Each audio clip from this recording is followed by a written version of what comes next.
ঘড়ির কাঁটায় এখন পুরোপুরি 7:10। গুড মর্নিং বন্ধুরা, আশা করছি তোমরা সকলে ভীষণ ভালো আছো আর আমিও ভালো আছি। আর এই দেখো, সকাল হতে না হতে মহারাজটা বেরিয়ে পড়েছে মর্নিং ওয়াকে, কারণ ওদের তো শরীর চর্চা করতে হয় নাকি। তো মর্নিং ওয়াকে বেরিয়ে পড়েছে আর আমি ওদের একটু সেবা করছি, সামান্য একটু বিস্কুট, রাতে লুচি আছে সেটা দিয়ে। সবাইকে দিলাম তো, এর আগে খেয়ে গেলি তো, এর আগে খেয়ে গেলি না? হ্যাঁ, এর আগে দিলাম তো, খেয়ে গেছিস তো।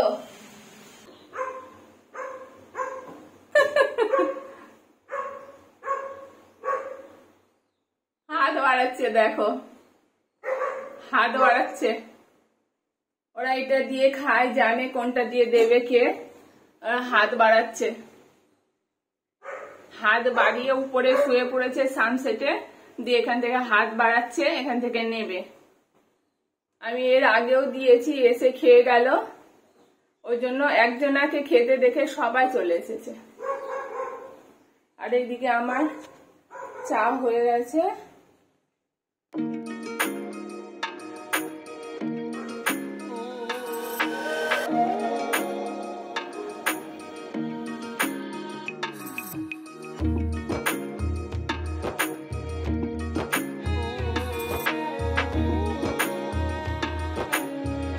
এখন প্রায় 9:10 বাজে আর আজকে উঠেছি প্রায় ভোর 4টের সময়। আর সকাল থেকে প্রচুর পরিমাণে কাজ করেছি। এই যে বেডশিট কালকে পুচকু সোনাই এসে শুশু করে দিয়েছিল, সেই জন্য বেডশিট তুলে কেচে দিয়েছিলাম। আর এই যে ধুয়ে রাখা বেডশিট পেতে রেখেছি, আর এখানে ওখানে যা ছিল সব গুছিয়ে রেখেছি। এগুলো গুছিয়ে তুলে আলমারিতে ভরতে হবে। এখনো অনেক কাজ আছে, আরো অনেক জামা কাপড় দেখো কেচে দিয়েছি, বাইরে রোদ্রে শুকোতে দিয়ে এসেছি, এখানে বারান্দাতে দিয়েছি, বাইরে রোদ্রে দিয়েছি। এগুলো সব শুকিয়ে গেলে এগুলোকে সব গুছিয়ে তুলতে হবে। জামা কাপড়গুলো কেচে শুকোতে দিয়ে তারপর স্নান সেরে পুজো সেরে এই যে আমি একদম ফ্রি হয়ে চলে এসেছি এখানে। আর কালকে বরমশাই গেছিল বাজারে, সেখান থেকে সবজিগুলো কিনে নিয়ে এসেছে, তো আমার সেই ব্যাগেই পড়ে আছে, ব্যাগ থেকে বের করা হয়নি, তাই এখন আমি এগুলোকে বের করে নিচ্ছি। নিয়ে এসেছে পোয়ের ডাঁটা, পেঁপে, 30টা ডিম। আর এই ব্যাগে কি কি আছে দেখে নি। এই দেখো, এক ব্যাগ ভরে নিয়ে এসেছে ভেন্ডি, আর এর মধ্যে 2টো কদবেল, লঙ্কা, এই সমস্ত সবজি নিয়ে এসেছে। আর ও যে এতটা বয়স হয়ে গেল, কিছুতেই যেন বাজার করা যেন শেখে না, একদিনে প্রচুর পরিমাণে বাজার করে নিয়ে চলে আসে। এই দেখো, এখানে ঝিঙে, লাল কুমড়ো, অনেক কিছু নিয়ে এসেছে। আমি যদি বলি সেটাতেও আবার রাগ হবে, একসঙ্গে এত কিছু বাজার করে নিয়ে আসলে সবজিগুলো পড়ে পড়ে নষ্ট হয়। সেই জন্য আমি বলি অল্প অল্প করে নিয়ে আসতে, অল্প অল্প রান্না করব, কমপ্লিট হয়ে যাবে। কিন্তু সেটা হবে না, একসঙ্গে প্রচুর পরিমাণে বাজার করে নিয়ে আসবে। আর সেগুলো গুছিয়ে তুলে নেওয়ার পরে আমি ঢুকে গেছি রান্নাঘরে। আর এই যে আজকে নিরামিষ হবে, তো পনিরটা আমি এখানে লাল করে ভেজে নিলাম। আর পনিরটা ভেজে নেওয়ার পরে এই যে আগে থেকে এখানে সেদ্ধ করে রেখেছি চানা, তার মধ্যে সামান্য ছোট ছোট টুকরো করে আলু আর টমেটো দেওয়া আছে। আর সামান্য পরিমাণে আমি মশলা কষে নিয়ে তার মধ্যে এই যে এটা ঢেলে দিয়ে এর মধ্যে পনিরটা দিয়ে নামিয়ে নিলাম। আর তার সঙ্গে ভেজে নিয়েছি সামান্য কিছু পরিমাণ আলু। আর আজকে তেল দিতে গিয়ে এত পরিমাণে আলু ভাজাতে তেল পড়ে গেছে যে তেলে আলু ভাজছি না আলুতে তেল ভাজছি, কি ভাজছি সেটা বুঝতেই পারছি না। আর এই যে কদবেল, আগের দিন বাজারে গিয়ে কদবেল দেখেছিলাম, এমনি আমি গল্প করেছিলাম, সেটা শুনে বরমশাই নিয়ে এসেছে কদবেল। কিন্তু আমি একে দেখে আগে বুঝে গেছি কদবেল একদম ভালো হবে না, কেননা এখনো কদবেলের সিজন আসেনি। আমি যতই জোরে জোরে মারছি কিছুতেই ভাঙছে না। যাই হোক, শেষমেশ খুব চেষ্টা করার পরে কদবেলটাকে ভাঙলাম। আর একদমই কাঁচা, বিদঘুটে দেখতে, এটা যে খাওয়া যাবে না আগেই বুঝে গেছি। যাই হোক, একটা চামচ নিয়ে সেটাকে তোলার চেষ্টা করছি, কিন্তু এই যে শক্ত শক্ত হয়ে আছে, তাই লাস্ট ভাবলাম একে আমি মিক্সি জারে দিয়ে দিয়ে একটু চিনি, লবণ আর কয়েকটা লঙ্কা দিয়ে পেস্ট করে নিই, দেখি যদি খাওয়া যায়। তো সেটা করে নিয়ে দেখো চলে এসেছি, তো মুখে একটু আনন্দ এসেছে, হাসি ফুটেছে। কিন্তু খেতে গিয়ে ওটা একদমই খেতে পারিনি, কারণ যেহেতু বীজগুলো ছিল ওর মধ্যে, তাই একদম একটা কেমন তিতো তিতো কষ্টা কষ্টা লাগছিল, পুরোটাই ধরে ফেলে দিয়েছি। যাই হোক, আমার ছেলের খাওয়া হয়ে গেছে, আর এই যে শাশুড়ি মা 3:10 খেতে বসেছে। আমার যে ভাসুর চলে গেলেন, ওনাদের বাড়িতে এতক্ষণ ছিলেন, তো ডাকার পরে আসলেন ভাত খেতে, তো ভাত দিয়েছি। আর এখানে আমি বসে বসে গল্প করছি আর পুচকু সোনার কথা জিজ্ঞাসা করছি। তো উনি খুব ধীরে ধীরে ভাত খান, সেটাই আমি দেখছি।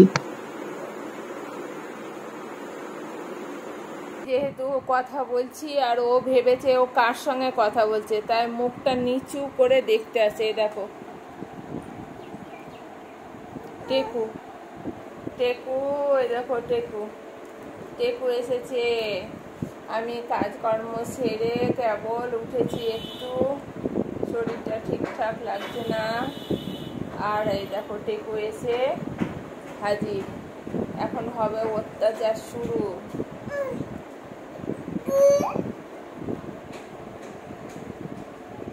বলো হাই, হাই করো, হাই।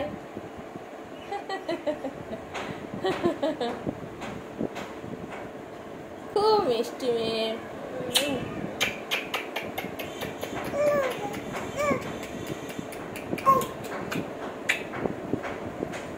ওর মা দুধ জল সব দিয়ে গিয়েছে, জানি না ও খাবে কিনা। এই দেখো দুধ জল সব এখানে। আমি যে একটু দুধ আর জল কোথায় দিয়ে গিয়েছে তাই দেখার জন্য উঠেছি, আর ও ভেবেছে যে আমি পালাচ্ছি। লাফাতে লাফাতে লাফাতে লাফাতে চলে এসেছে। সকালবেলা ঘর পরিষ্কার পরিচ্ছন্ন করে বেডশিটটা বিছানো হয়েছে, কিন্তু বালিশের কভারগুলো লাগানো হয়নি। আর এই দেখো একা একা দাঁড়িয়ে আছে। একা একা দাঁড়াতে পারে, কিন্তু এখনো পা ফেলতে শেখেনি। আমার চুলটা আছে খোলা, কখন যে চুল ধরে টেনে দেবে কোনো ঠিক নেই। এখন বাইরে ফুটফুট ফুটফুট করে আওয়াজ হচ্ছে, ও দেখছে আওয়াজটা কিসের আওয়াজ হচ্ছে। তোমাদেরকে বলতেই ভুলে গেছি, দুটো কদবেলের দাম 50 টাকা নিয়েছিল, কিন্তু সেটা বেকার গেল। আর এই যে ওর মা যে দুধ দিয়ে গেছে, সেটা অনেকক্ষণ থেকেই চেষ্টা করছি, কিন্তু কিছুতেই ওকে খাওয়াতে পারছি না। দেখো যতবারই ওর মুখের কাছে নিয়ে যাচ্ছি, ও ঠিক টুক করে মুখটা পিছন দিকে ঘুরিয়ে নিচ্ছে। যখন খাবার ইচ্ছা হবে না, ওকে জোর করেও খাওয়ানো যায় না। আর হঠাৎ করে লোডশেডিং হওয়ার জন্য ঘরের মধ্যে পুরো অন্ধকার হয়ে আছে। তো আমি দেখলাম যদি না খায়, একটু ঘুমাই যদি, তো ঘুম পাড়াই, কিন্তু সেটাতেও আমি ব্যর্থ হলাম। আজকাল এখান ওখান থেকে তুলে টুক করে কিছু মুখে দিয়ে দেয়, ভয়ও লাগে যদি গলায় কিছু আটকে যায়। তো বিছানার এপাশ ওপাশ ঘুরতে লেগেছে, তার মধ্যে আমি কাজটা সেরে নিলাম। আর তার মাঝে মাঝে চেষ্টা করছি ওকে কিভাবে খাওয়ানো যায়, কিন্তু সেটাতে আমি বারবার ফেল হচ্ছি।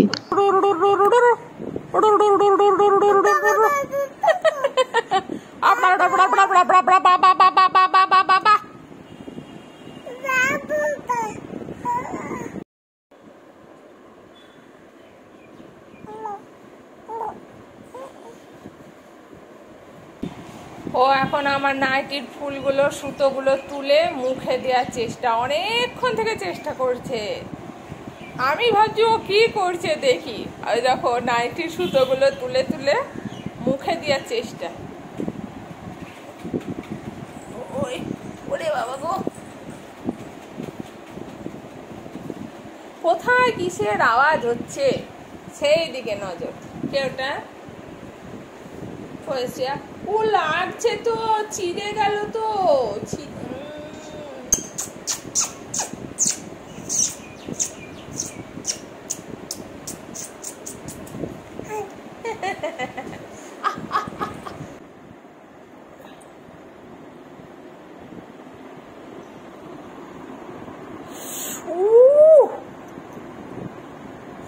লাগছে তো,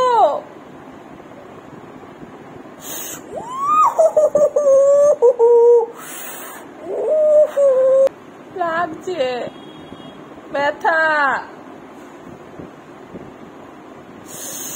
ওরে বাবারে,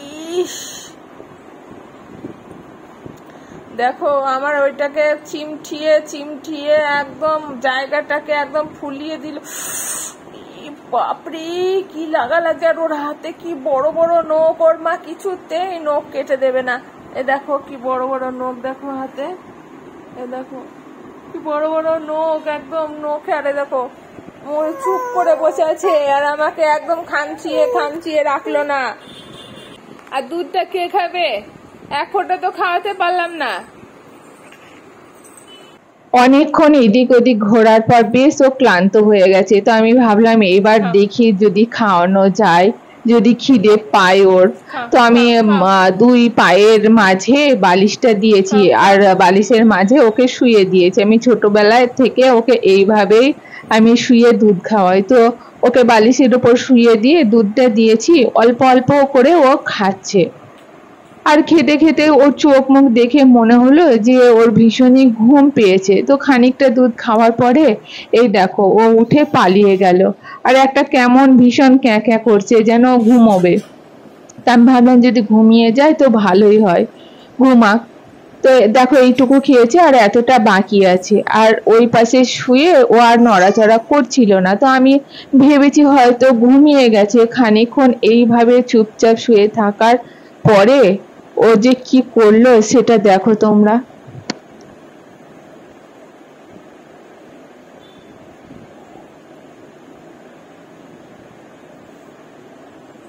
2-3 সেকেন্ড পরে ও একটা মিষ্টি হাসি দিয়ে এই দেখো উঠে পড়েছে।